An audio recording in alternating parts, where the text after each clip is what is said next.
छोट्या पडद्यावरील लोकप्रिय कार्यक्रम म्हणजे चला हवा येऊ द्या. अल्पावधीतच या कार्यक्रमाला प्रेक्षकांकडून भरभरून प्रतिसाद मिळाला. या कार्यक्रमामुळे भाऊ कदम, कुशल बद्रिके, सागर कारंडे, श्रेया बुगडे, गणेश भारतपुरे यांसारखे विनोदवीर घराघरात पोहोचले. चला हवा येऊ द्या कार्यक्रमाचे महाराष्ट्रातच नाही तर जगभरात चाहते आहेत. आता नुकतेच चला हवा येऊ द्या कार्यक्रमाला 10 वर्ष पूर्ण झाली आहेत. कार्यक्रमाच्या दशक पूर्ती निमित्त श्रेया बुगडेने सोशल मीडियावर खास पोस्ट शेअर केली. श्रेयाने आपल्या इंस्टाग्राम चला हवा येऊ द्या मधील कलाकारांचा एक फोटो शेअर केला आहे. हा फोटो शेअर करीत तिने लिहिले, दशक पूर्ती 10 वर्ष आणि अजूनही प्रवास सुरूच. मायबाप प्रेक्षक ऋणी आहोत, लोभ आहे तो वृंद्विगत हो. श्रेयाची ही पोस्ट सोशल मीडियावर मोठ्या प्रमाणात व्हायरल झाली आहे. श्रेयाच्या पोस्टवर अनेक चाहत्यांनी कमेंट्स केले आहेत. चला हवा येऊ द्या कार्यक्रमाच्या निमित्तानं या कलाकारांचे अभिनंदन केले आहे. तर काहींनी फोटो मध्ये निलेश साबळे व सागर कारंडे दिसत नसल्याने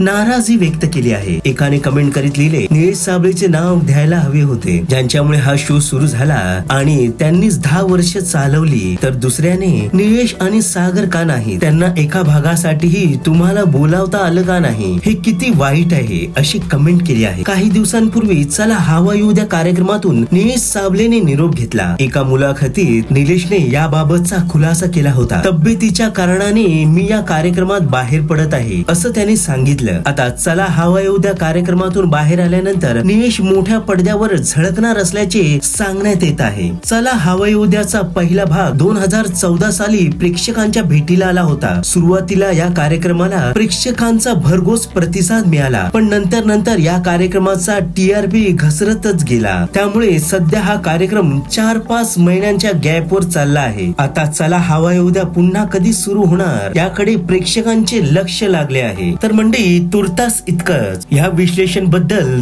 तुमच्या प्रतिक्रिया ग्राह्य आहे. टकाटक फिल्मी वाहिनीला नवीन असाल तर सबस्क्राईब करा. नवनवीन अपडेटसाठी बेल आयकॉनला प्रेस करा. तुमची व तुमच्या प्रियजनांची काळजी घ्या. जय महाराष्ट्र.